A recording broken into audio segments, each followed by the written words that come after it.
This is the beautiful time where no one's in yet. We can do whatever we want. We can do whatever we want.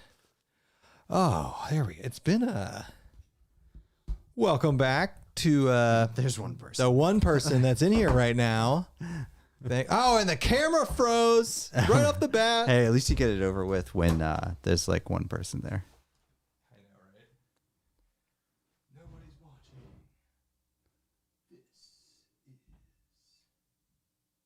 Don't know why that happens, folks. There we go. All right. And we're back. Okay. All right, cool. Restart. Psych. Okay. Game on. All right.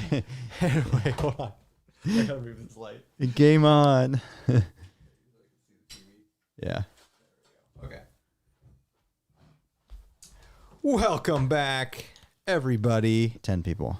Welcome to the 10 people. We didn't announce this. No. I've gotten into the habit of enjoying not announcing them. I like the surprise. It also gives us the flexibility to Just not have do to what do we it want. if we need to, you know. I actually... It's not COVID, don't worry. Oh, we're going to have to do an Omicron special live stream. I think that'll be the next one.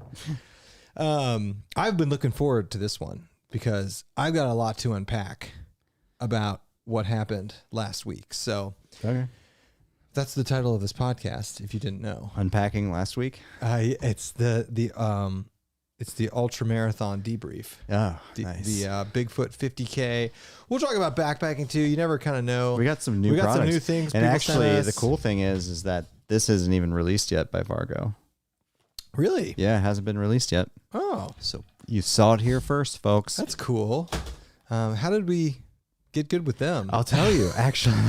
So we're one of like the very few people that like probably liked the original titanium Firebox grill. We did a video on it. And they found our video and they reached out and they're like, "Hey, we're coming out with a new." They found the copyright, the one that got us in trouble. Yeah, That's how funny. they found a video we did like 4 years ago on the Firebox grill. Yeah, they found the video and one of the people who's involved in their marketing was like, sent us an email and they're like, "Hey guys, we're actually releasing a new titanium Firebox. Do you want one?" And we're like, "Sure." Free stuff. All right, we're gonna open that at some point. Yeah. That's fun. Vargo makes good stuff. Yeah. Super expensive. I like Vargo stuff.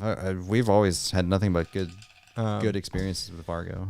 But we're not talking about Vargo. We're talking about the Bigfoot 50K ultramarathon. And Andy and I ran last Saturday. Last Saturday. Did you know today is the first day I woke up with zero soreness from it? Today was my first workout. I worked out on Tuesday, Oh. foolishly. Yeah, that was dumb. I did upper body because like, oh, it's okay. But dude, my ankles Yeah. were shot. Okay, so let's rewind. So there's a state park about an hour and a half east of Columbus, Ohio, called Salt Fork State Park, and every year they host what they call the Bigfoot 50K ultramarathon, and they have it's a series of races. It's basically a 10, 20, and a 30 mile. And what it is it's a permanently marked course that's like 10.3 miles, and you run 3 loops of it for the 50K, and 10 mile, or you run 1 loop. So you can either run 1 loop, 2 loops, or 3 loops. And each loop is about 10.4. It's 10.4 miles with about 1,300-ish feet of climbing. Mm-hmm. So the whole 50K, that shocked me. The whole 50K is just under 5,000 feet. And you feel it. Brutal. So just to set the stage, last weekend, tornadoes were killing people. Bad. Yeah, by the way. Awful. Yeah, real bad. Real bad. And I can't believe they didn't make their way up to Ohio. We never really get serious tornadoes here. What about Xenia? Remember, like in the... Yeah, but that was like in the 70s, right? No. But that was like a while ago. Your mother-in-law was telling me stories about that. So it happens. Yeah. It's just not, it's not like common, right? Anyway, if you can recall, the weather last weekend was a real crap I show. was gonna say MFer, but we'll keep it PG-13. It Real- was the weather last weekend was real bad. So It was dangerous. and what I was not prepared for was the mud. And if I would get up and get over to the computer, I'd show you guys what the course looked like. It was literally ankle deep mud for 31 miles. Yeah. Even on the climbs up the hills and the downhills was pure mud. The only part that wasn't mud is there was a few grassy sections. That was worse. Yeah. Actually, there was some mud in there too. There was like probably 1.5 miles of road as well in the loop. Yeah, and the road, so it's a 10.4 mile loop. The first 4 miles are like pretty hilly in the woods, and then you get up into a road, and then you're in this like grassy section, then back in the woods, and then you loop again. And couple things. Yeah, one, it was warm. So this like really weird weather came in last weekend. So we woke up race day, and like when you sign up for this race in December, you have no idea. Like it could be snow, it could be Hail. ice, it could be hail, Sleet, rain. I was not expecting 62 degrees and rain. Yeah. The 62 degrees was awesome, but what happened was throughout the course of the day, and I want to go loop by loop here, but the temperature, if you're in the Midwest, you lived this, the temperature dropped significantly throughout the day. Dropped over almost 20 degrees. More than 20 degrees, I think, because it was Yeah. 62 when we started, and it was at least 40 when we finished. Yeah. So that was another thing. But okay, so the race starts. First off, shout out to Bryce Newbold. He was there. He was going for a PR and didn't. Did you look at his time? Yeah. I mean, once I saw that race, I was like, there's no way he's PRing. Well, after I saw Bryce after the first lap and he was only 1 mile ahead of us, I was like, oh, Not happening. Not happening. If you're 1 mile ahead of I us, know, you're not PRing this But thing. shout out to Bryce was there running it. The DBP boys. The dad's backpacking trip, they were hammering through it too. Yeah, DBT. Oh, I say DBP. DBT.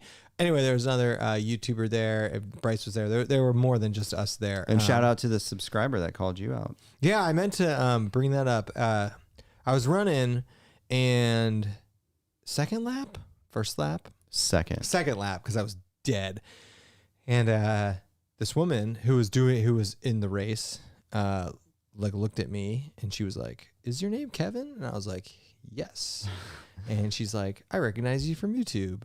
And I go, "Oh, I think I was dying." This was like at mile 19. And I was like, "I am dying." And I was like, "My brother's up there." And I was just like, "I'm dying." I apologize to this person. Usually I would have like stopped and talked to you a little bit, but I was just in no shape at all to talk to people. So apologize, but that was interesting. All right, so go back to loop 1. So race starts 8:30. It's 62 degrees, and it was a light drizzle. And one thing, so this is our first trail race, and right out the gate, so it's on like I guess you'd call it single track trail. It's on like a tight trail. Yeah, it's on single track. So what that means is right out the gate when everyone's benched up, it's not like a road race where you have like a big group of people. You have a single file line. Yeah, you're a single file line of like, and I looked up how many people were in. There were a lot of people in the 20 miler. Yeah, a lot. And I don't want to get ahead of myself, but I got the dropout rate for the 50K. I looked that up too. Yeah. Okay. So anyway, the race starts. You're in a line, probably 200 to 300 people of like which is kind of a surreal thing, right on a trail, like hundreds that many. Because we started with the 20 mile. I thought it was more than just the race. I thought it was more than just the 50K. We did. It wasn't 200 to 300 though. The 20K, it was like 400 total for Saturday between the 3 races. I looked it up. Anyway, it doesn't matter. A line, 200 people long, single file running on a trail. So that was kind of weird. So you're at the mercy of, you can't pass. It's not easy. You can't really slow down either. You can't slow down. You can't really pass.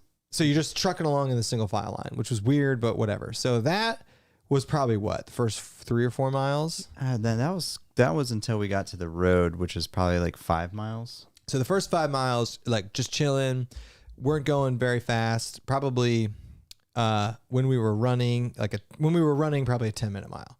But the thing about these ultra marathons, which is fantastic, is everybody walks the uphills. You got to. And because of the mud, well, we'll get there. Because of the mud, you couldn't really run the downhills either. Yeah, and you legitimately can't. You can't. So even if you ran the uphills, you can walk just as fast on the uphills. Yeah, and I will say, our walk up the uphills was not. It was a fast walk. Yeah, it was probably like a 3.5 mile an hour. I mean, it wasn't like we were walking backpacking. Like we were going up the hills. Yeah. So by 5 miles, everyone's kind of spread out, and we were kind of I was settling. We're feeling good. So it's like probably 58 degrees, a little rain. Aid stations were great. Yep. I love the aid stations. Ultramarathon aid stations are a little different than like road race stations. Like they have like peanut butter and jelly. peanut butter jelly, potato chips, pretzels, Chex pickles, Mix. The pickles, M&Ms. So we're gonna go through this race lap by lap. So the first lap ends, and I felt pretty good. Yeah, we both felt really good. I did. The nice thing about the ultra, and the first lap was 10.4 miles. Yeah, so we did the first lap in about 2 hours and 15 minutes. So I stopped. So I had to your feet are wet the entire time you're doing this because you're running through mud. What that means is you have to tape a lot. You have to tape a lot of your feet. There's a lot more friction. It's a lot more like taping. So I had to stop at the end of the first lap to tape my toes. Do you wish you would have taped your toes when I did? No, because I didn't notice it until I was done. But the fact that you noticed it when you're done, you don't wish you would have. I guess it didn't matter. It wasn't painful. So second loop starts. Feeling good, and the start of the loops are downhill. Midway through the second loop is when I started my legs started to feel a little weird. And what was happening was because you're running in the mud, you're doing this a lot. Yeah, you're using a lot of weird muscles. And you're like, it takes so much more energy to run through mud than not mud, right? Yeah, and you're getting like mentally drained because you constantly have to look where your feet are. You got to look where your feet are every step of the way. So by literally it was like mile 15 or 16, I could feel my leg muscles like really start to not cramp, but to slow down. And I was like, oh God, no. Because we're halfway done. Yeah. Things just go from bad to worse. So halfway through the loop, I'm feeling, my legs are feeling a little weird. I'm like, this is weird. And I think it's from the hills, whatever. So we finished the second lap.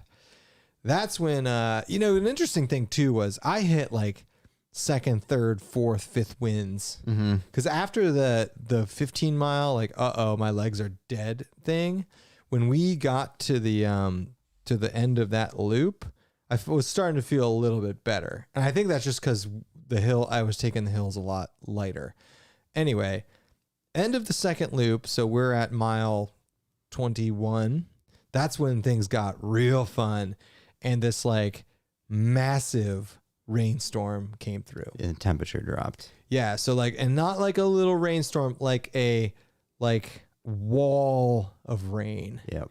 And luckily, thank God that hit us when we were so in between the loops, you can stop at your car, which is super helpful because you can dash. And the car was on the route. Yeah, you didn't even have to get off. Like you're just running through the parking lot, and you could just go to your car. So that was very helpful because we had just stashed a ton of stuff in the car because you weren't sure. I wasn't sure what to expect for the weather all day. It's kind of like a really weird weather thing. So luckily we had stashed rain jackets at the car, and it started pouring down rain. Yeah. Like the second we got there. Yep.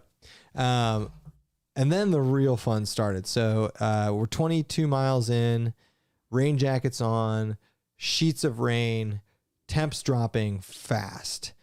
And thank God we got those rain jackets. Yeah, that was honestly like a lifesaver. Not for the blocking the water, but just staying warm. Because him and I both were we would have had hypothermia had we not. Temperature dropped on the third lap. It was windy. So third lap. The third lap was scary too because trees were coming down. And then on the third lap it's probably 40 mile an hour winds, 50 mile an hour winds? No, not that much. But it was windy. But you would be there and you'd start hearing the cracking of trees and you're just like... And another thing to point out is, so on the third lap, all the other races are done. So it's just the 50K people. Yeah. And you're so spaced out. The point is you're by yourself. Mm-hmm. like, right. I mean, I had another guy. Cause so on the third lap also, Andy was looking real strong. I let him go. He ended up finishing about 15 minutes ahead of me, but on the third lap, we were not together. We started it. We probably did the first like 2 miles together, and then I was done. I had to walk more. So Andy went. So I was basically alone for most of it. And then I saw a tree come down, and I was like, you gotta be kidding me. Yeah, I know. And then on the back half of that loop, there were big trees across the trail, and that's scary. Yeah, like legitimate tree trunks were over top of the trail, and they weren't there the first 2 loops. So trees were coming down. Temperature winds, drops, rain, temperature drops, and you already have 22 miles on your legs at this point, 21 miles. So the third lap was truly terrible. And I passed this one guy, and I looked at him, and you and I were talking about this at the beginning of the lap, and I was like, dude, just survive. Yeah, I know. I passed this guy who was just like crawling up one of the steep climbs. And I mean, not crawling, but he was just like going so slow. And I was like, dude, it's the third lap, man. You just got to get through it. And I'll tell you, man, if I wasn't with you, I would have been really tempted to quit at the second lap. Cause like you're at the car, all the people watching, like the beasts who have won the race have finished. Oh, yeah. And we got lapped by them. We got lapped by the freaks. I mean, they were like semi-pro runners, so I don't feel bad about it. I mean, we both got lapped by like an ultra running celebrity, and it was awesome. Yeah, it was cool, actually. Yeah. Harvey Lewis. Yeah, he said something to me. What did he say? He said, way to go, man. You should ask for his autograph. Hey, man, can you stop? Autograph my vest. He passed me when we were about a half mile from the end of our second lap, and he was finishing the third lap. For reference, they finished 10 miles ahead of us because it's a 10-mile loop, and we're on our second loop, and they're on their third loop, which is insane. Yeah, I know. To think over the course of 20 miles, they gained 10 miles on us. Yeah. Studs. I mean, just amazing. So third loop is like pure desperation. And I got to tell you this story. And there's aid stations halfway through the loop. So at mile 25, there's the last aid station before the finish. And I get to the aid station, and I was crushing pickles, which I loved. And I was crushing ginger ale, which was good. Yeah. And I was crushing PB&Js, not all at once. But anyway, did I tell you this story? I get to the aid station, and I'm just like, I'm grabbing this PB&J, I'm drinking some water, and this guy runs up behind me, and he goes, hey man, did you see like my buddy, he's got like an orange thing on, like, did you see him? And I go, the aid station people laugh at me. I go, listen, man, I'm so delirious right now. Like, I passed a guy. I have no idea what he was wearing. I like zero idea. I was like, I'm really sorry. And I was true. Like, I don't know what's going on right now. I don't remember what he was wearing. And he's like, okay. And he waited for him. And I was like, I got to go, man. And I was like, I just got to get this thing done with. Like, I'm 5.5 miles from the end. This is at this point, we're pushing 6.5 hours. So we're on our feet for 6 hours. And the mental trauma of having to watch every single step and thinking every single step I could slip. And that third lap, I was like, if I have a nasty fall right now, I'm going to be in a real bad place. Yeah. I'm not trying to he felt better than me. Yeah. I felt pretty good on the third lap, actually. But the last 4 miles was a blur for me. Like after the aid station, the last 4 miles of the race was kind of a blur. That segment sucks. Yeah. But I was passing a lot of people that were struggling, and I was just like, you just got to make it, man. Third lap is all about survival. Just make it. Dude, and I was so after the aid station, I thought I was further behind you than I was. He finished about 50. I finished in 7.5 hours, and you finished in like 7:15. Yeah. But after that aid station, there was a woman running in front of me, and she had like a red shirt on. She was in short sleeves. I was like, what? Because it was like 50 degrees. I mean, it was cold and windy and raining. And I just like kept my eye on her, and like she was wearing like a really bright red thing, and I was like, I gotta keep this in my field of view, just like see it and keep going after it. And then once I hit like 2 miles left, then I was like, I'm like, done with the woods. Yeah. I was like I've run 29 miles, and like I had a group of 4 dudes who were walking, and I ran past them, and everyone's like, oh man, and I'm just like, I'm done with this. I am done, dude. We're 2 miles. I can like hobble my way. And then this race ends with an uphill. So I walked it. And then after the last 100 yards are flat, and I saw you at the car, and I was like, oh, I'm done. Like, I am so done with this. It was so bad. Oh my God. I decided, because I'm obviously after the race, Andy and I were destroyed. We were. Yeah.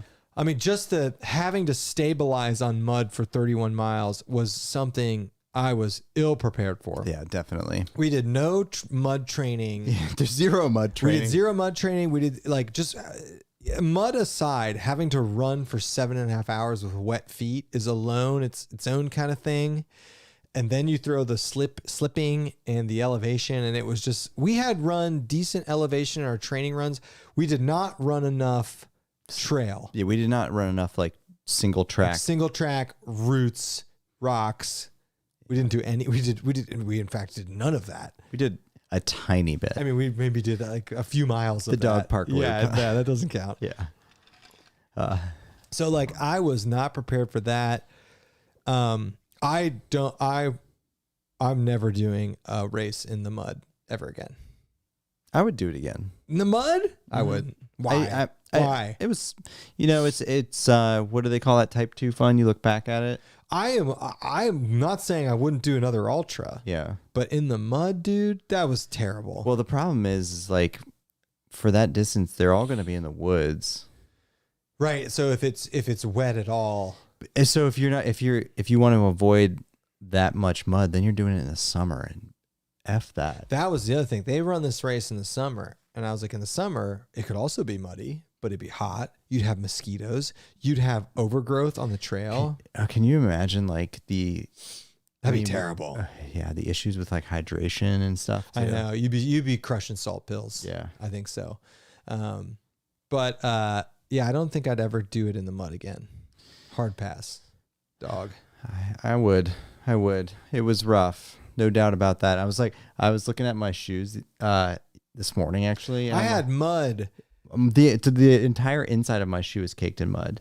And under my sock, when I took my sock off. Oh yeah. My whole foot was caked in mud. I did something called laundry stripping. Oh, gross! With your ultra stuff. Yeah, I took all of that stuff and I put it in a bin, and then I added like You didn't do it in your bathtub? No, Good. I did it in a bin, and then I soaked it for 24 hours. How gross was it? It was awful. I mean, I still haven't washed the socks yet. No, but I had to like rinse my socks off. I'm like, I can't put these in a washing machine. No, I had laundry stripped them, and then I had to wash them inside out and then right side. Oh, really? I haven't washed my socks yet. Yeah, they might be trash, to be honest, because the friction from all that caused a bunch of piling. I thought about that. But here's the problem too: is I haven't touched the shoes, and the inside of the shoes are just I had to caked in take mud. the soles out because I had mud under the sole. So I had like a layer of mud under the insole. Yeah. So I took that out, and I was like, "Oh, this." There was like a 1/4 inch of mud just on the insole, and I was like, "You got to be kidding me!" Yeah, I think I'm just gonna hose them out and then whatever. But by the way, the Hoka Speed Goats. I was very happy with the shoes. We wore the Hoka Speed Goats. Fantastic. And we're probably gonna start backpacking in them. Yeah. They're great shoes. Yeah, those are gonna replace the Lone Peaks for sure. They were awesome. So, what was your favorite part of this race? I mean, everything was a learning experience for me. I thought always. Yeah. I mean, have you ran since? I haven't. No, tomorrow's actually my first. You're gonna run? I'm gonna wait till this weekend. I'm gonna give it a full 7 days. Yeah. No, I worked out this morning, but it was a combination of walking and lifting. So all right, what was your favorite thing? Favorite thing was, the first lap was really cool. First lap was fun. Yeah, being around all those people and everybody's looking at the mud like, "Are you kidding me?" Like, yeah, everybody was terrified on the downhills. Yeah, everybody was just like, because how do you walk down a hill in a foot of mud? I mean, you're just slipping. People are like, you're grabbing trees. And then the best was like everybody was following, and I was like, "Mine's coming, mine's coming." I was surprised. I fell twice, but only in the first loop. You fell in the second loop. Yeah, I fell twice on the second loop. I fell twice in the first loop, and then I didn't fall again, which shocked me. It's like, for sure I'm gonna fall again. Yeah, I mean, it's just a cool environment. The people are really nice. Like everybody, that was my favorite thing. Yeah, everybody you talk to is super cool. It's not like outside of the people that are like super like competitive which is like 5 to 10 people. Which is 5 to 10 people. Everybody else looks at it as like, hey man, I just got to do it before the cutoff time. Yeah, right. And the cutoff time was 8.5 hours, and I was actually surprised, given the course conditions, they didn't make that a little bit. Yeah, more and generous. So nobody cares. Like it's just like you just get through it. Yeah. So my favorite thing was definitely because coming from, because you just did your first road race, coming from road racing where people are pretty competitive when you get into marathons. Yeah, even like we're not fast, but even like people that are as fast as us are competitive. Ultra is the opposite. Everyone is like supportive. Everyone's like helping everybody out. Yeah, it was funny when I was running the marathon. Everybody I'd run with be like, "What time are you going for?" And I was like, "I don't know. I don't know. Under 4.5. I don't know." Yeah. And they're like, "Okay, I'm trying to do 4." I'm like, "Okay, I'll finish it when I finish it." Yeah, ultra is the total opposite of that. Yeah. It's just like, hey man, let's survive. Let's have fun. Yeah. Hey, they got cookies at the aid station. Yeah, I know. I really liked that aspect of it. And I'd heard that about ultra marathons, but that was very cool. What did you like the least about this? The weather. Okay, aside from the weather, that's an easy answer. I don't know. That's a tough question, actually. I mean, you didn't like it all. What about the course? You know, I'm not going to crap on the course. I mean, it was rough. The course was fine. I mean, you can make an argument, like, would it be nice to have less mud? Sure, but then it wouldn't. I'm not going to harp on the mud. The mud easily was the worst, but the mud is what the mud is. It would be cool to do a course that's not a loop. However, the loop is insanely practical because you can stow drop bags at your car. That's a really good point. Like a 30-something mile. And by the way, we did in the world of ultras, we did the wimpiest ultra length. So ultra is defined as anything over 26.2 miles, but the first distance over 26.2 is a 50K, which is what we did. And I'm perfectly fine with a 50K. Although we were done, you're like, well, we got a 50. This is a 50 miler in the summer. I'm not gonna lie, I kind of want to do a 50 miler. I can't even fathom that because 50 miler, you're potentially going like overnight. Yeah, potentially, probably not actually. You're looking at depending on the course and the conditions. Probably you're looking at like 16 to 18 hours. Yeah, so it's dark in some capacity. Yeah, for the speed that I run at, like definitely like 14 to 16 hours. Yeah, because if you doubled our time, that'd be 14 hours. Mm-hmm. But I guess we did 31 miles, not 25. So yeah, the problem is just like as you start wearing down your body, you get slower and slower and slower. Correct. But you got to imagine on a course that's not muddy or necessarily hillier, we're going to be fine. We're going to be better pace wise. The mud eats 1 to 2 minutes a mile off your pace easily. Yeah, and the climbs too. Yeah, the certain sections we were doing like 15-minute miles. I had a 19-minute mile on the last lap. I was like, shit, that's walking. It's all about survival. It's survival at that point. All right, so next question. If you could change anything about your preparation, what would it be? I probably would have kept the rain jacket on me the entire time. I kept it on. I took it off. No. I mean, like kept it in my vest, so I didn't have to go to the car to get it out. Yeah, but that's only like 30 seconds. Of time. But I was thinking about it. It would have been like there was a few parts that I got a little cold on, and would have been nice to have. So, gear wise, everything else was fine. That's a good test of your running kit, though. Mm-hmm. Yeah. Shoes were good. Socks were good. I love the vest. Yeah. We both have Solomon vests. He ran in a full Lululemon outfit. I ran in an outfit more close to what I backpack in. You know, running clothing, it doesn't really matter. Yeah. I mean, and the thing about running 31 miles is everything's going to suck. Everything's going to suck. But if there's anything off about what you're wearing, chafing wise, whatever, you're going to feel it after that many just like repetitions of movement. Yeah. The one thing I would change is our training. The training was good, to be honest, but yeah, we would have gone to Alum Creek and run with wet feet. Yeah. You know, we didn't do any of that. Yeah. I mean, we both taped extra because we knew that running all day on wet feet was going to have some more negative effects than we were used to. And I think when it was 62 out, the first loop, I was too warm. I was too. I would have done t-shirt on the first loop and then changed it on the second loop. I think you could have done the first loop with a t-shirt easily. Yeah, but the problem was like, I remember you and I, like mile 6 or 7 of the first loop, we were like, oh, long sleeves was a good choice. Yeah, but not because we were cold. We just, like, the first 5 miles, I was sweating. I was like, uh-oh. I was like, this isn't good. I was like, it better get windy or cool down real fast. Yeah. Otherwise, I'm crushing more. Did you, I could have gone with more in the Camelback. So No, actually, I was going to shout out that your strategy on Camelback We'll talk about that. Perfectly. I actually had a surplus.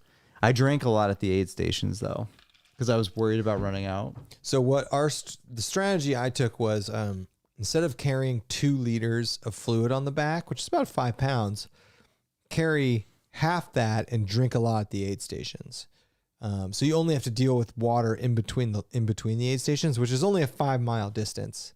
So, but in hindsight, I maybe kept another 200 mils in the Camelback, so I wouldn't have to worry about crushing stuff at the aid station. Yeah, I carried a little over a liter, and that was perfect with the aid stations. I will say, I ended up getting all of my food from the aid stations, and I was carrying food, so that was another thing. We carried a ton of food, and the aid stations. So what did you think about eating like weird things like that you weren't used to? I didn't eat too many weird things. I definitely had some pickles and a bunch of peanut M&Ms. I thought the pickles were pretty good. Yeah, and then not a lot of calories, but a good amount of salt. I was actually eating their gels instead of the waffles that I was carrying.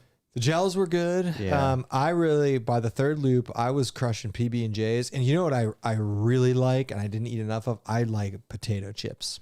Yeah, I was afraid. Salty. And after just crushing gels and flavored water and ginger ale, I need something salty. Yeah. So I was enjoying, because I've done that before. I've gone on training runs with just little bags of potato chips. I liked them. They were good. Yeah. I mean, our strategy was I had a liter of water with Tailwind. So I had electrolytes and sugar basically in my water. And then I was crushing gels, I was crushing pickles and peanut M&Ms, and then they had like a sport water as well. And ginger ale. I got to the aid station after him, and there were a bunch of M&Ms on the ground, and everyone was making comments about it. They were from you. Well, it was windy, and it was blowing. There were all these peanut M&Ms on the ground. It was from Andy. I was like taking handfuls of peanut on the last lap. Yeah, that was at the last aid station. I was like, I gotta get through this 5 miles. Just give me some peanut M&Ms, man. Those peanut M&Ms are killer. Yeah, it was good. I thought the aid stations were really good.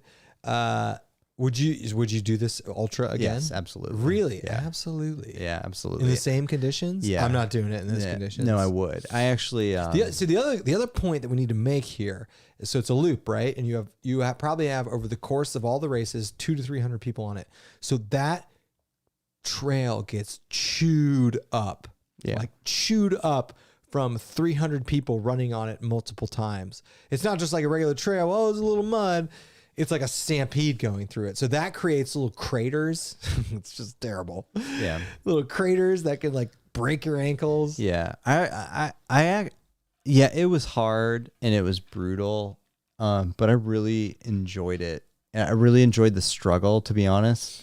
And I had fun doing it. Like, sure, the last like probably 5 miles, I was like, let's just get this done. Like, I want to be done. I did not enjoy any of the final lap. Oh, really?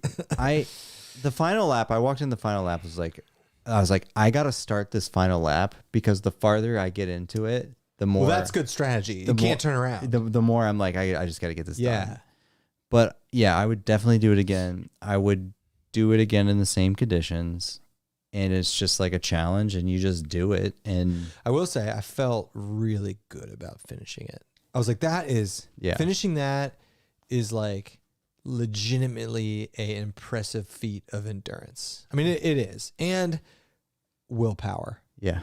Because like mentally, it was difficult. I mean, when we were starting the third lap, you were like, I don't know. I'm like, we just got to go. I know. I if you were like, I'm done, I'm like, let's go to the hot tub, man. Yeah, I was like, 21-mile run is still pretty good. You know, I was like, if Andy's out, I cannot wait. But then as we made the turn and we stopped for a little bit, and I was like, in my head, I'm like, just get into the woods, get a few miles where in. you have no choice. And then once you're a few miles in, you have absolutely no choice but to finish. Yeah.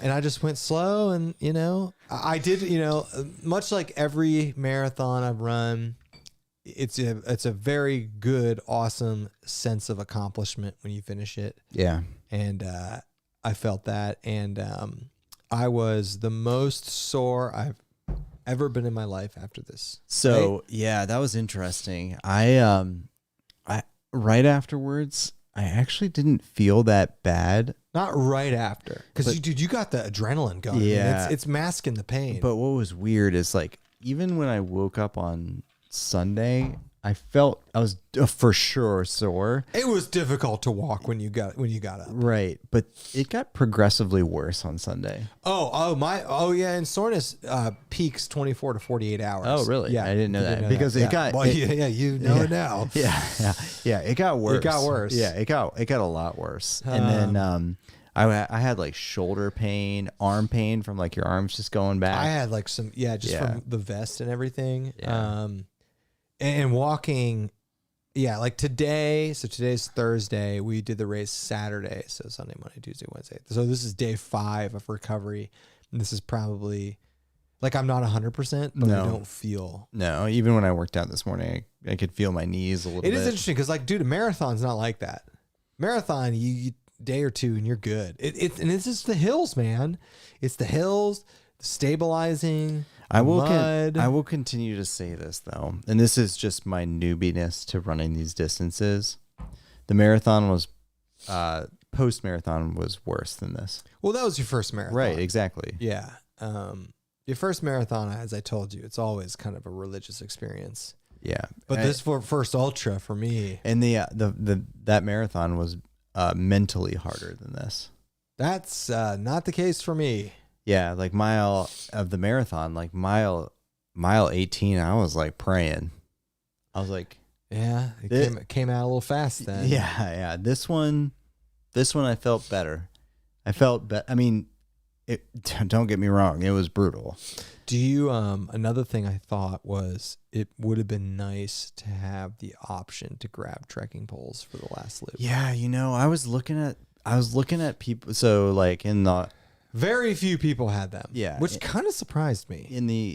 In the ultra running world, you see a lot of people using trekking poles and then they like fold them and stow them. Yeah, when they don't need them, they'll fold them up and put them in their pack. And by that third lap, I was like, man, it would have been nice to have some trekking poles for the third lap for going up those steep climbs. And going down some of those things. Yeah, and even if and people were doing that, by the way. People had stowed them in their cars and they were picking them up later. And I wish we would have brought them because I probably would have taken them with me. Yeah, the third lap on those climbs, I would like, because I was doing the thing where I was like, my hands were on my knees, like going up. Yeah, right. I was doing that as well. Yeah. Like, but it was interesting. That's where I passed everybody up on the uphills. Really? Yeah, I was. That is surprising. I was moving quick on the uphills. So I took the uphills like pretty good. The downhills are what got me. Like I was so terrified of falling. Yeah, going down mud. I was not running, and I saw people running the downhills. I was like, "You guys insane?" Yeah. Also, we haven't talked about the fact that like numerous people we passed are just like vomiting on the side of the trail, like laying down on the side of the trail. I mean, people are just getting like destroyed. Yeah, what was weird is, and I felt terrible because I know like how you get to this place is like 6 miles into the first lap, somebody had like was not doing good. Yeah, right. And it was probably a nutrition thing where they're like they ate a bunch of food and their body just probably wasn't digesting it at that point. Yeah, I don't know. I've never puked running, and I was very happy with how my stomach handled this. Yeah. I didn't really ever get nauseous. I need to shout out, by the way, if you want to talk about ultimate badassery and big miles and accomplishing some amazing stuff, Jason Wish. Jason Wish is in the chat. Shout out Jason Wish. Our 31 Hey, miles is just like nothing. There's no reason he shouldn't be doing ultras. Well, him and I have been texting. Yeah, there's no reason he shouldn't be doing ultras. Yeah. You know, it's not really that different from what he's been doing. No, it's way easier. Yeah, I know, right? Yeah, less miles. Yeah, if you guys haven't watched Jason's Shell Till We Trace recent video series, oh my God. Like, talk about ultimate badassery. I just like, I don't know how you do that day in, but anybody is capable of doing this. Like anybody, if you work hard enough, anybody's capable of doing any of this stuff. But like waking up every day and doing 30 to 50 miles is 50 miles a day. Insane. On like 3 to 4 hours of getting sleep. Old. Yeah. Yeah, dude. Mental toughness and then the constant stomach issues, the feet issues. And the best is like on like halfway through Jason's recent video series of his fastest known time, he leaves his ibuprofen behind like halfway through the trip. That was another thing I did for this race, which you did, and I'd never done before. I ingested ibuprofen during the race, yes. Which was a great idea. It's a little cheat. Yeah, that's a great idea. Just took 2 pills after lap 2. I'd never done it. He does it. I was like, oh, that makes kind of sense. I was worried my stomach might not love it, but it was fine. I was like, I'd just be popping these every lap. Yeah, it's not good for you. It's not good for you at all, but... it's not ideal, but dude, ultras, like everything goes out the window. Yeah. So, all right. Final thoughts before we get into, I want to open these. No, I'm excited to do more ultras. Really? Yeah. When are you going to do another one? I don't know. I thought we're racing the half. I'm switching to the half marathon distance for the next 5 months. So I'm debating right now. Should I because we got both you and I have all this fitness right now.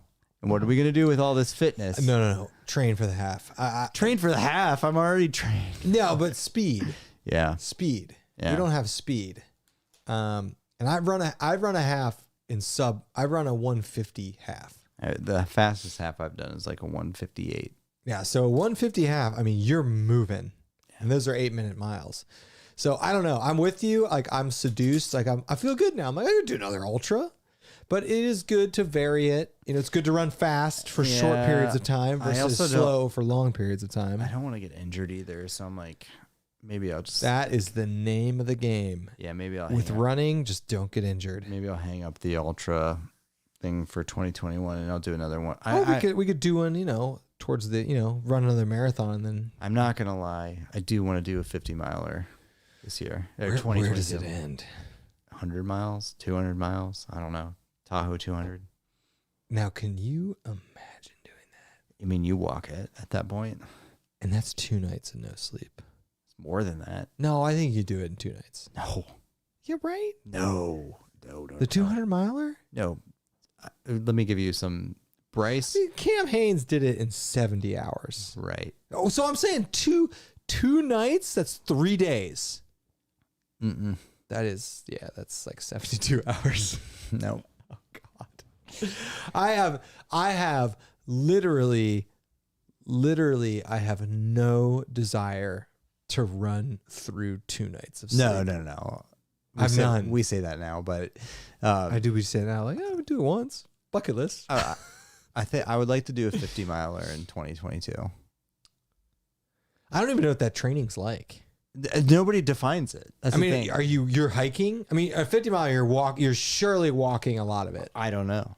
I mean, Bryce, when he did his 100-miler, he went through the night, didn't he? No, he did it in 20. Well, yes, but he did it in like 23:50 something. Oh, so like a full day. Yeah. Okay. I mean, he jogged the whole time. I could do 1 night of no sleep. Yeah. And then just crash. But I do not want to do a multi-night. I mean, you're taking some time off of your life doing that. Yes. You know? Yeah. You live a little Like we are far past any sort of cardiovascular benefits now. Yeah. Now we're taking time off. No. Oh, we are for sure just doing damage. I don't know, 31 miles. Maybe we're okay.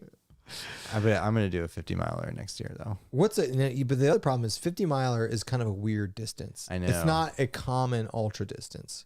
100K is way more common. What's 100K? It's 60. Double what we just did. Oh right. Okay, so then I'll do 100K. 62 miles. All right, then I'll do 62.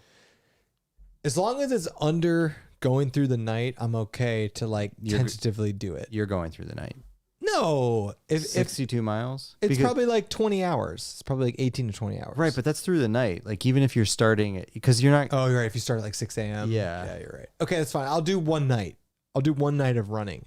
And like that's when you have to deal with, like you legitimately have to deal with like drop bags and headlamps and batteries and like your GPS watch. I only have a 30-hour limit on my GPS watch. Well, the thing is like all the 100Ks that are local to us, they're probably all loops. All of these are loops. Yeah, so you just leave everything at the loop. But like I think there's the Mohican 50 miler. Oh, so there is a 50 miler. Yeah, but there are 50 milers, but they're few and far between. Yeah. 100K and 100 milers. 100 miler is way more common than any of these. Yeah, I know. Maybe let's try to find a 50 miler. Yeah, I mean we're going from 30 to 50 is a lot. I need a 40 miler. Oh, I know. I'm not sitting here saying it's going to be easy. It's going to be brutal. Yeah, I don't know. And then you gotta travel for these things, And then it's just like you got to find somewhere to stay. And like immediately when you finish one of these, you're not just like walking around like, hey guys, you want to get a beer? No, you're like, get me out of here. Get me to a bed, to a couch with a beer. It was a good beer afterwards, though. The best is I hopped in that hot tub. I had a beer and a Gatorade. I know. I was doing that too. I had a big Gatorade and a beer, and you're just going back and forth. That was funny. I'll do a 50 miler. We'll do a 50 miler. The other thing is, you're looking at one in the summer. I know. And that is a whole other ball game. That's like even because you're gonna have elevation and then you're gonna have you have heat. I know. And the heat is worse than elevation. Maybe they have a fall one where you could use like the marathon as a training run. That's kind of what we did for this one. Yeah. So the whole rationale for doing this was we ran the Columbus Marathon in late October, and then this 50K was early December. So the marathon was just like we did like 4 or 5 weeks of trail running after the marathon, and we were good. Yeah. I still think Murray. I would like to. Did I tell you the 24-hour thing I want to do? Murray, come here, Murray. Have I told you about this? No. So there's something. It's a good training strategy. Murray, come here. That a lot of ultra marathoners do. Grab him. He doesn't. We don't have enough. We used to have cats on this channel. Just All put the them on the time. table. Yeah. So Murray, here. Murray, Here. come here. Here. Look. Keep Murray, there's stuff. Oh no! Don't jump on that, Murray. Anyway, there's a thing you do. Dude, you do a 5K on the hour for 24 straight hours. Well, that was the one that Harvey Lewis, but it was 4 miles for. Well, it was as much. No, that as was you for go. like 3 days. Yeah, I know. No, you do A 5. So you basically run 30 minutes every hour for 24 straight hours. A 5K. So what's 24 times 5? So that's over 100K, right? 24 times 5 is almost 100 miles. No, it's no,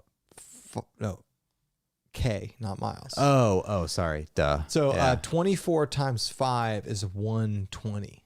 This is 120K, but in 24 hours. Yeah, And that would just wear you down. Well, the whole point is slow. you can test stuff out. Yeah. You can test out food strategies. Would you want to do that? Yeah. We'll just like at my house. We'll just go out for 5K. Oh no, not at your house. Let's do a formal one. They don't exist. Oh, god damn it. No, it's like we're testing food, we're testing shoes, we're just testing stuff out. So every hour you run 30 minutes and then you stop for 30 minutes. I'm trying to think at what point But it would be terrible. if we were doing a 5K every hour for 24 hours, I would do it in like 35 minutes. Oh, you'd be walking some of them towards the end. Yeah, I mean, I would do 35 minutes and so that I could rest for 25 minutes. I'm trying to think at what point I think I could go 12 hours and be fine. It's the sleep. It's the sleep. It's the lack of sleep, like Yeah. going through the night. Yeah. But you could do it. I mean, like if you started at 4 a.m., think about it like this. If you started at 4 a.m., you could go to sleep the next day at 4 a.m. So it's like you wouldn't necessarily miss a ton of sleep. Or you could start at like 3 a.m. So if you like slept from 7 to 3, woke up, ran 3 to 3, go to sleep at 3 a.m. the next night, you could do it in a way that you wouldn't necessarily miss a ton of sleep. You know what I mean? Yeah, he's thinking about it. I would consider that in a formal race setting. I'm not gonna do that. Just like You don't just want to do it. We could do it at your house. No. We'll run around like Kingsdale. All right, what do we got here? All right. So we said this at the beginning. So Are there any comments you want to shout out? I haven't been looking at them, but I'll go through them in a second. But so Kevin and I have this stance on like taking gear, accepting gear from different companies, by the way. And so we'll generally, This is what you have. Yeah. So I have one now. yeah, Nice. we'll generally accept gear from like well-known Is companies. this literally the exact same thing that you have? Mm-hmm. Okay. So anyways, Vargo, which is a common titanium company, reached out to us. They actually sent us an email because they were aware or just became aware of the fact that we had been using the Vargo titanium Firebox grill Let me see it. on many trips. And so they sent us an email and said, "Hey guys, saw your video, like it. We came out with a new titanium Firebox grill. Do you want one?" I said, "Sure, absolutely. Send it to us." And by the way, most legit companies are like, "Hey, like we don't really like we're not expecting anything. Like we're not expecting you to do anything. We don't expect it." we don't promise. And by the way, like we say, FYI, if we choose to accept gear from you, like there's a very, very low possibility we're doing another video. on yeah, this. yeah. But like Maybe. yeah, it's If fun. we use it a lot. Yeah, I don't know. It's fun to talk about new gear. So this thing hasn't, according to them, it hasn't been released yet. This thing weighs 3.7 ounces. This is their updated Firebox grill. So the design I have, they're not doing anymore. They're doing like an Yeah. actual fire under this thing. Well, right? yeah, let me show you. So the grill, this is, according to them, this is the grill. It's sold by itself. You you did get that right. Yeah. So They this fixed the design of the edges coming off. kind of, yeah, So is the point you do this? right. But it's, so hold on, I got to explain this. Okay. So this is I love how everybody calls this a grill. That's not a grill. It's a plate, basically. That's not even a plate. It's a It's a titanium. So you build a little Container. Yeah, right. You build a little stick fire in this, and this is kind of the way of like skirting things as like a I stove. feel like I like the old design better. No, This I like. is solid though. Yeah. This is way more solid. Yeah, I like this one better actually. And then they say, hey, you can buy this base, and then you need whatever you want to put on top of it, you can. And so they sent us. But like I don't want the legs on the grate now. Yeah. So then they sent us the titanium. What is this? The This titanium. is kind of a cool design. They sent us the titanium bifold grill, which we already have one of these. So now you have one, and you can put that on top. So the old design had the grill integrated into this. I have a video on it if you're curious about it. I actually thought it was kind of a cool design. No, it was very cool. Yeah. So they are there other grills you can put on this, or do you have to use that? They just said in the email that put whatever you want over it. Okay. Here's this one. Okay. So So what would you do if you didn't have that? What do you do with this? You do nothing, yeah, I don't right? know. Yeah. You could put like a cup on top of it, boil your water like right on top of coals. Basically, like, to be honest, it's Like you could build a fire under that, Yeah.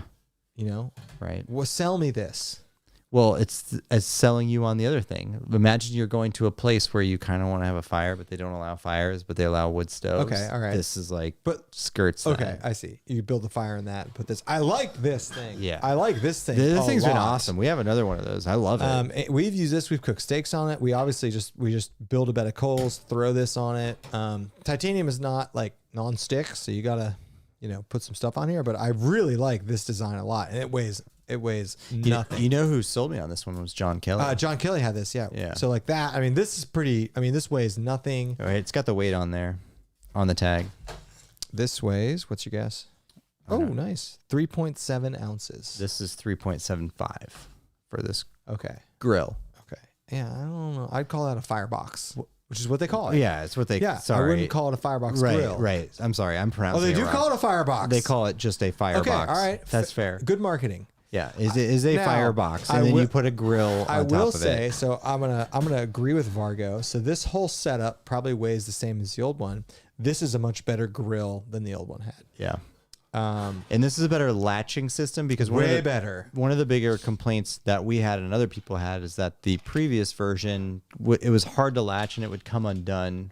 And I also think the previous version, I'm just gonna get it out. Yeah, I can just get it. We'll do a side by side. Keep talking.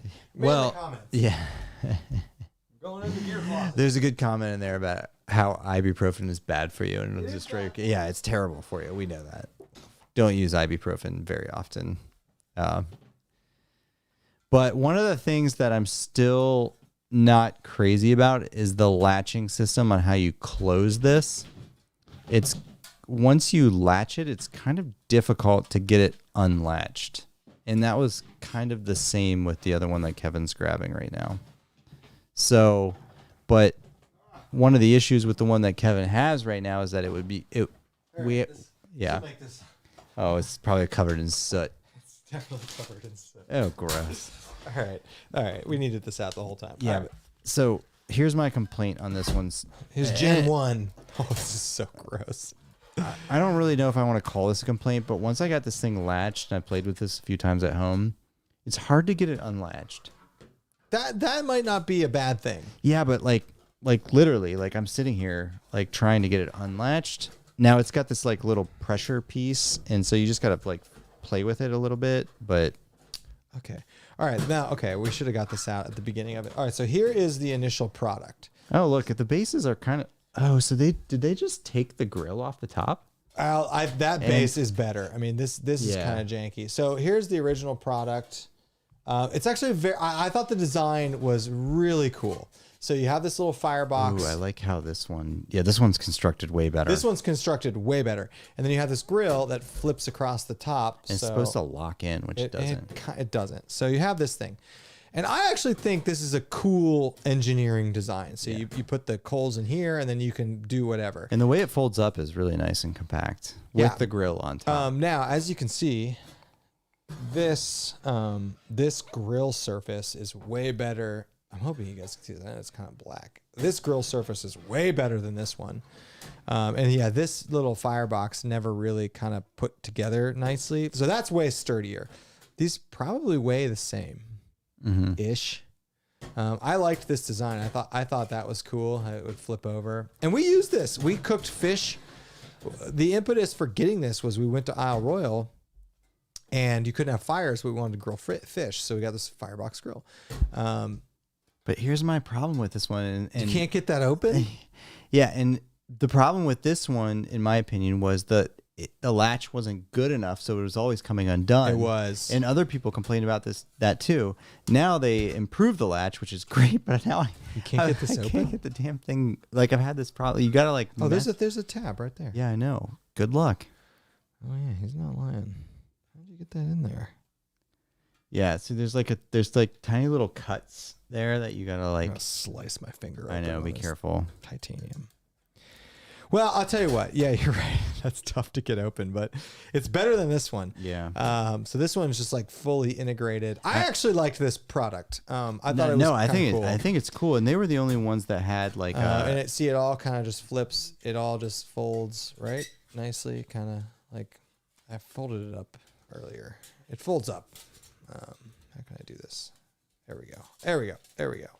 There. Yep. Folds up just like that. So it's like super thin. And I keep it in this bag. Now you got way more grill space there, and it's way sturdier, and it probably doesn't weigh that much more. So at least they improved the design. Can't you give that to me? Let's see if I get that. There we go. We're swimming in Vargo stuff. When did Vargo start liking us? I'll take the bot. Can I get the bot? I don't like the bot. Really? Have you used it? No, it's too heavy. And I it's like the design of it. It's only cool if like you're. All right, Vargo, we got a problem with this. See, yeah. This was kind of. But you did this already, right? Yeah, I did, but This I kind of. titanium is so sharp. But I had to like mess with it. You see these little here? Let me show you. You see these little like cuts right there? Yeah. You gotta like get this thing in the center of it, and then like compress this. I gotta think maybe if you use it, it kind of like gets a little bit more malleable. I don't know. It's not Can't easy. get this live. I'm gonna slice my hands open. Careful. This stuff is sharp. All right. You got anything else? Yeah. Is there a comment about ibuprofen's bad for you? Yeah. Yeah, it'll eat your stomach for sure. Yeah. Let me go through these comments. Ibuprofen's great though. It's so much better than Tylenol, honestly. And for me, it works way better than Tylenol. And Tylenol will just eat your liver. Dude, I'm going back way to the beginning. Also, if people don't know, because I was in Vegas a few weeks ago, you should literally never be drinking and taking either of these things. Hand me your knife, which you have open, by the way. I used it to mix my drink up. Never drink and take Tylenol ever. Really? Oh my God, no. I didn't know that. No, do not do that. Why? Destroy your liver. You shouldn't drink and take ibuprofen either, for that matter. Oh, dude, that is a dangerous maneuver you're doing right there. I know. All right, that's good to know. This thing though, this little like just grill that they make is pretty sweet. I'm a fan of it. We've used it many times, and it weighs what 3.7 ounces. You got it? Yeah. Okay. I have to hope if you used It might break in. a little bit. Titanium does do that a little bit, But I mean, like, this is pretty cool. Folds up to that. and then you got this. Yeah. So like here. Yeah. So this is Okay, so it's kind of the same footprint. Yeah. Okay. All right. We'll try it. Oh We'll no, take it. I'm excited to use it. Yeah, I love we'll use it. I love cooking. I love fun cooking stuff. Definitely. And I do. Vargo stuff is engineered well. Yeah. It's not cheap, but it's engineered well. Yeah. Very nice. Okay. All right. What else do you want to talk about? Anything? You You know what podcast we have next, which I've been planning out? No. 2 podcasts. We're getting John back to do the Outdoor Conspiracy Theory podcast, the 2021 recap episode, Yeah. and the Omicron variant live stream.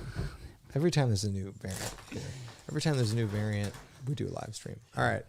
And at some point, we need to do another like massive giveaway thing.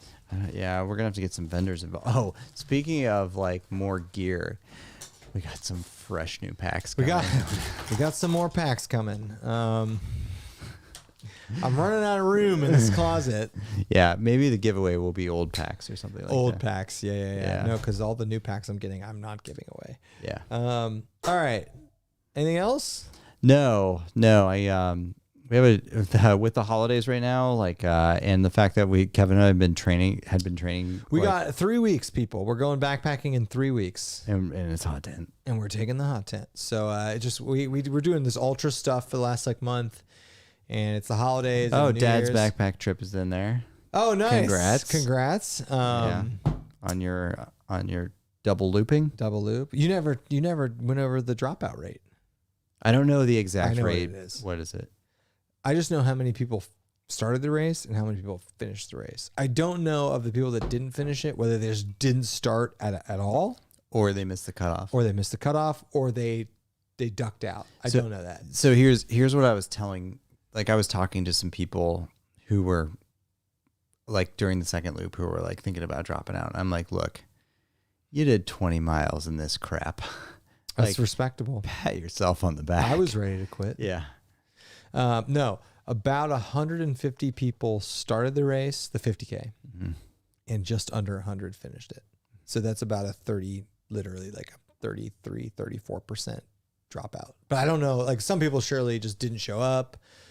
You know, some people finished but didn't make it under 8.5 hours, you know, so I don't know, but I was like, damn, that's high. I mean, it was rough. It was bad. Yeah. All right. I can't wait to get in the hot tent. I got some ideas for some fun cooking, by the way. Good. All right. We'll be back at some point next week. I want to do the recap live stream for this year. I got a lot of stuff to talk about, some lessons learned. And then we'll be hot tenting. And I hope everyone is having a good holiday. COVID. Yeah. Be safe. COVID's raging. We're back. The boys I don't are know buzzing. what's happening. I'll tell you what though, man. We're vaccinated. We wear our masks, but other than that, I'm back to BAU for the most part. Yeah. I still have not gone to a movie theater. Here's the issue. I still have not gone to a movie theater. And I do not go out to eat nearly as much as I did pre-pandemic. Right. That's the only difference though. Yeah. And obviously I'm working from home now. Yeah. That's a huge difference.